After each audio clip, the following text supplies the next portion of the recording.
Won't believe Rio de Janeiro, Brazil, too.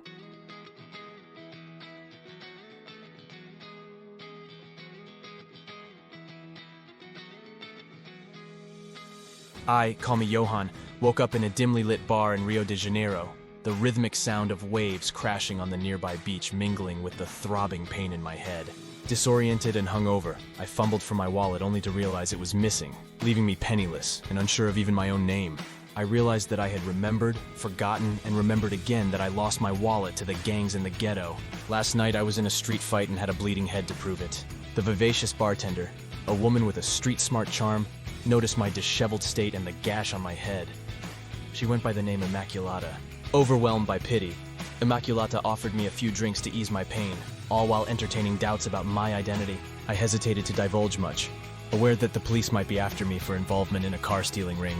Unable to risk a hospital visit, Immaculata, with dubious scruples but a touch of class, suggested stitches. With no other options, I agreed, realizing the dangers involved. Immaculata, fueled by liquid courage, decided to play out her fantasy as a brain surgeon, using techniques she gleaned from television.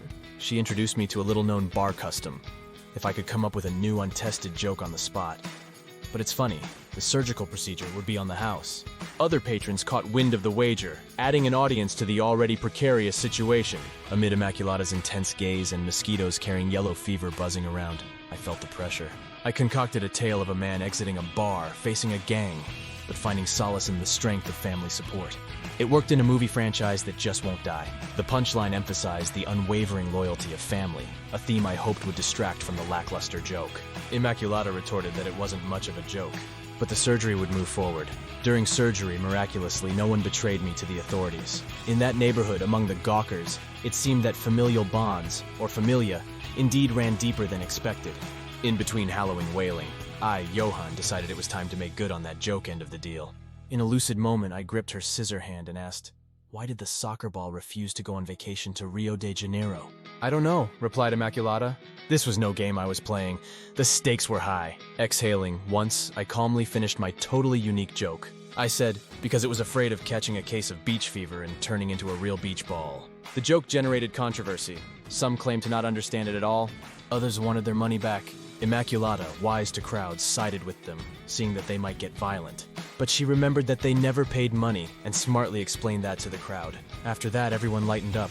I suggested a round for everyone, and that made me a hero. A cheer rang out. New customers lit up the bar, and we danced. In the revelry, I caught a glimpse of the elderly gentleman from the night before. He winked, then became obscured by the gyrating dancers. Emotion overwhelmed me. I had to thank him for practically saving my life last night. So, cupping my hands over my mouth, making a hand megaphone, projecting my voice, I yelled, "What's your name?" Answers flooded in. Samantha, John, Carlito, Margarita, Alonza, Ricky, Nellie, Isabel, and Roberto, but my friends call me Kalinda. That was a costly mistake. When I looked that way again, he was gone. He may have left, but he left with me some wisdom. I resolved at that moment to press on and get to know my Brazilian wife better. Be sure to like and subscribe. Thanks for watching.